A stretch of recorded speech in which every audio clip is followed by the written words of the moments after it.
Okay, today it's showing how to add coolant to your coolant reservoir and brake fluid on your CHR. This is the original coolant from Toyota. I wouldn't advise you to put anything else, especially because this car is still new. So unless you're doing a full flush and you want to replace the whole coolant, which will be unnecessary if your CHR is a 2020 or 2021, and that is your brake fluid, original also from Toyota, and that's your reservoir for the coolant. And during the period that I've had this car, I think I've done this a couple of times, maybe 4 or 5 times, that I just been adding a little bit of coolant just to get it back on level. Try not to overfill the reservoir. So you start taking off the cap,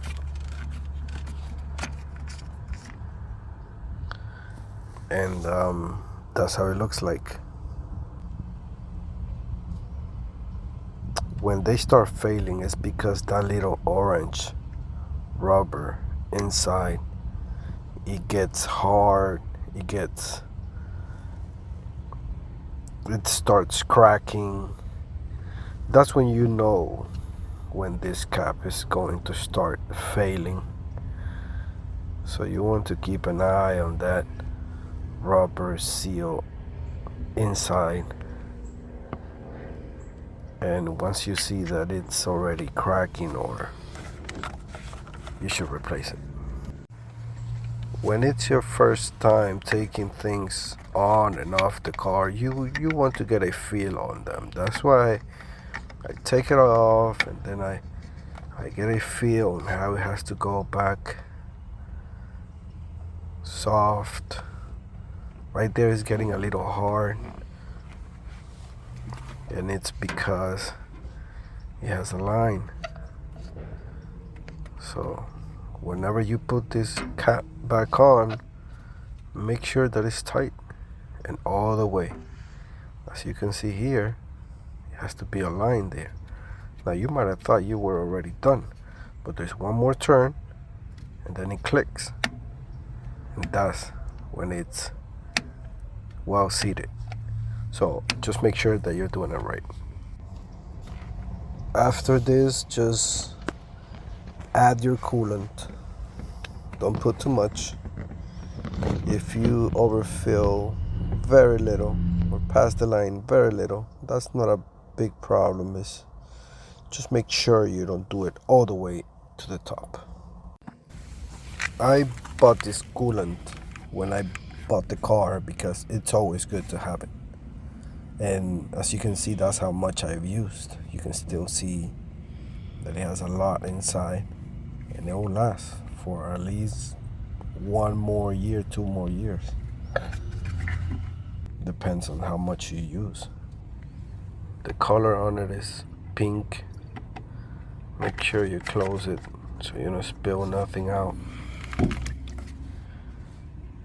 and lock it.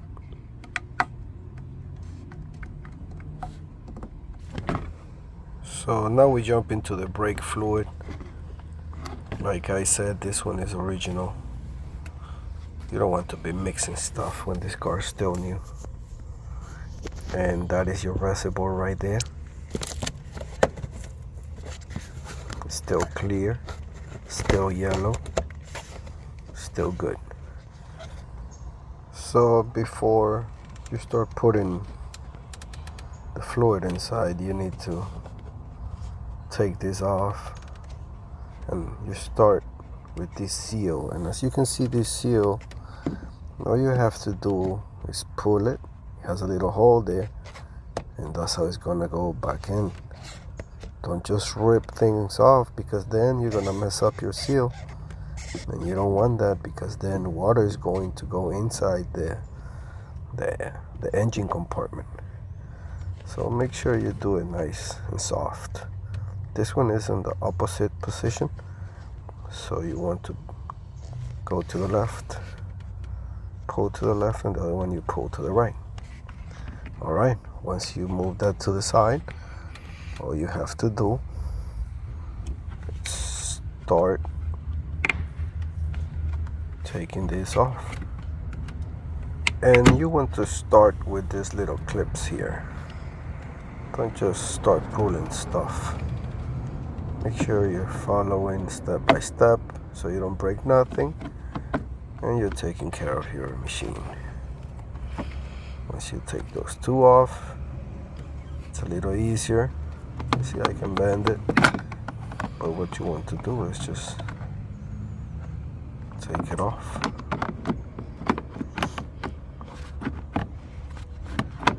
Always practice how you pull it off and put it back on. You see, it has three little things there that they have to go in first. When you putting it back on, that thing has to go in first.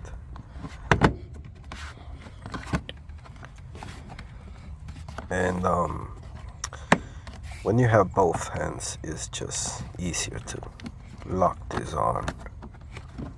Now, before you take all this off, first check if you really need to add. And that is your reservoir right there, and it should be in line. And if it's good, then you don't need to add anything. So I hope we learned something together, and don't forget to give the video a like. Thank you.